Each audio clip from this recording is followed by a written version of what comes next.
Hey everybody, welcome to the channel. Clayton here. Thanks for joining us today.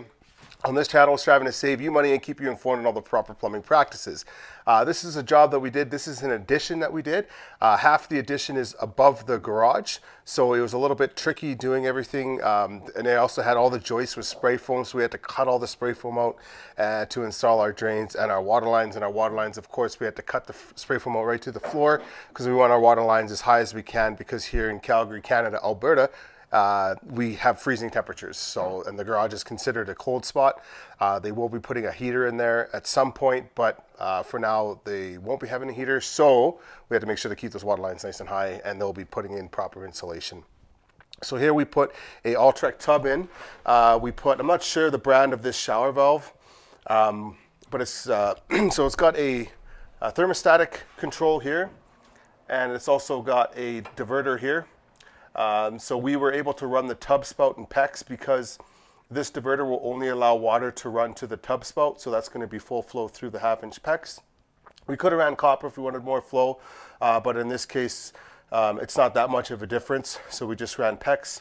And it also has a diverter for a fixed head in the center and also for a slide bar to the right there. So as you can see, everything is nice and square and it's center to the tub.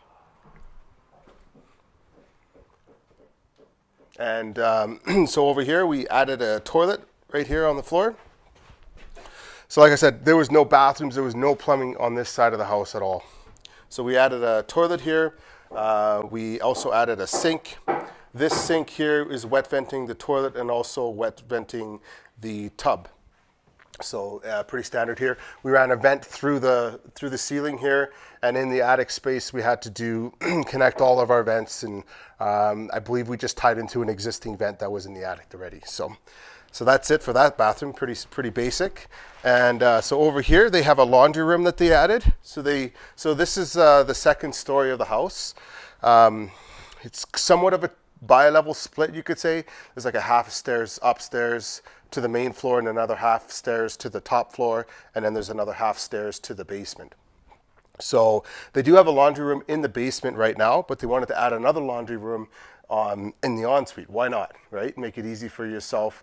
You don't have to travel very far to do your laundry. I would personally love it. I think I might do it at my house one day. So all we did here is pretty basic. Is we just set up a laundry box in this corner here with our P-trap. We like to set what we did here is we set the laundry box so that it's above the washer dryer, so that they can shut them off and attach the hoses easier. Pretty basic. We ran our vent through the roof as well, or sorry, through the ceiling here as well. And then on this side, it's always nice to have a laundry sink in your laundry room, right? If you're going to soak some whites, or let's say you're, you did some painting and you got to soak some clothing or whatever. So we put in a laundry sink. Now, when you do put in rough in these laundry sinks, you want to make sure that they're a little bit lower. Usually laundry sinks are deeper, so your drain sometimes will conflict with the bottom of the sink. So you want to make sure, rough it in between, check the specs on your sink, but usually we go anywhere between 12 to 14 inches or so for a laundry sink. And I mean, everybody does it a little different. We would rather have it a little lower, and that way it's you won't run into any issues. If it's too high, you'll hit the sink and you're kind of screwed. So, and yeah, that's about it for this one here. If you guys got any questions, or if you guys would have ran something a little differently, give us a shout out, leave us a comment. Don't forget, smash the subscribe button. Thanks a lot for watching, guys. We'll see you on the next one.